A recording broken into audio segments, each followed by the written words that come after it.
صحیح مسلم کی ایک حدیث ہے، نبی صلی اللہ علیہ وسلم نے فرمایا ذرونی ما ترکتکم فانما ہلک من کان قبلکم بکثرت سؤالہم واختلافہم علی انبیائہم، چھوڑ دو مجھے جس پہ میں نے تم کو چھوڑا، یعنی جو میں تم کو بتا رہا ہوں اس پر تسلی رکھو، کیونکہ تم سے پہلے کے لوگ ہلاک ہوئے کس وجہ سے؟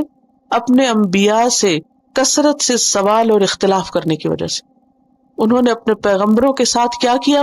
آرگیومنٹس اور اختلاف اور کج بحثیاں اور بیکار کی بحثیں، ان کے نتیجے میں کیا ہوا؟ ان پہ ہلاکت آئی۔ تو جو میں نے تمہیں دیا سیدھا سیدھا اس کو لے لو۔ تو اس سے کیا بات پتہ چلتی ہے ہمیں دین کے معاملے میں؟ اس کا مطلب نہیں کہ ضرورت کا سوال بھی ہم نہیں کر سکتے اور بات کی وضاحت نہیں پوچھ سکتے ہیں، لیکن اعتراض کا انداز اور مطالبے کا انداز اور ایک طرح سے ریزنٹمنٹ شو کرنا، یہ چیزیں ناپسندیدہ ہیں۔ بخاری کی ایک اور حدیث میں آتا ہے ان اعظم المسلمین جرمن، مسلمانوں میں سب سے بڑا مجرم وہ ہے من سأل عن شیء، جس نے کسی ایسی چیز کے بارے میں سوال کیا لم یحرم، جو حرام نہیں کی گئی تھی، فحرم من اجل مسئلتہ، پھر اس کے سوال کی وجہ سے حرام ہو گئی، تو بہت بڑا مجرم ہے، کیونکہ اس نے لوگوں کی زندگی مشکل کر دی۔ بعض اوقات سوالوں کی کثرت سے عمل مشکل ہو جاتا ہے۔ مثلا بنی اسرائیل نے جب گائے کے بارے میں بہت سوال کیے تو کیا ہوا؟ آخر میں وہ گائے ڈھونڈنی مشکل ہو گئی۔ تو اسی طرح دین کے معاملے میں جب ہم بہت سوال کرتے ہیں، مثلا اگر یہ کہا گیا نماز پڑھو تو معلوم کر لینا چاہیے بھی کیسے پڑھو، اس کے بعد بس پڑھ لینی چاہیے۔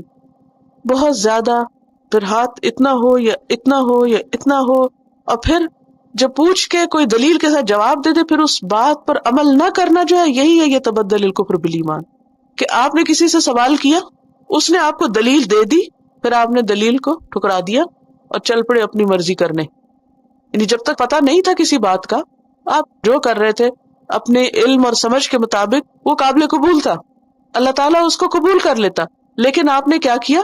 اس میں مزید بحثیں کی، مزید سوال کیے، مزید کھوج کرید کی، چیز اپنے لیے مشکل بنائی۔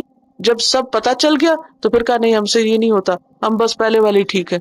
یہ خرابی ہے، یہاں پکڑ ہوگی، اب نہیں چھٹ سکتے۔ جب تک نہیں پتا تھا نہیں پتا تھا، اب پتہ چل گیا، اب پتہ کر کے پھر اس پر عمل نہ کرنا، یہ غلط ہے۔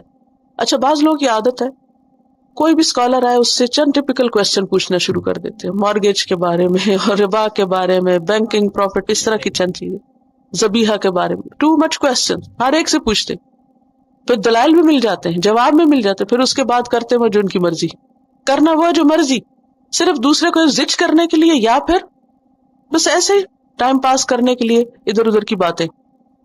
ایسا کرنا انتہائی ناپسندیدہ ہے۔ سوال صرف اس وقت کریں جب آپ کو واقعی کوئی مسئلہ پیش آیا اور آپ سنجیدہ ہو کچھ کرنے کے لیے۔ اگر عمل نہیں کرنا تو مت پوچھیں، ورنہ کیا ہوگا؟ پکڑ ہوگی۔ تو یہاں پر یہ جو جملہ ہے نا وَمَن يَتَبَدَّلِ الْكُفْرَ بِالْإِيمَانِ، کیونکہ کفر کیا؟ انکار، کس چیز کا؟ سوال کرنے کے بعد حق پتہ چلنے کا۔ تو جو پھر حق کو رد کر دے تو پھر کیا ہوا تھا؟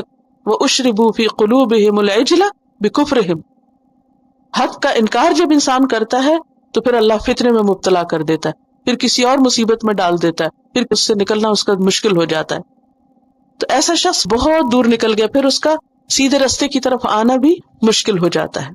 أَمْ تُرِيدُونَ أَن تَسْأَلُوا رَسُولَكُمْ كَمَا سُئِلَ مُوسَى مِن قَبْلُ وَمَن يَتَبَدَّلِ الْكُفْرَ بِالْإِيمَانِ فَقَدْ ضَلَّ سَوَاءَ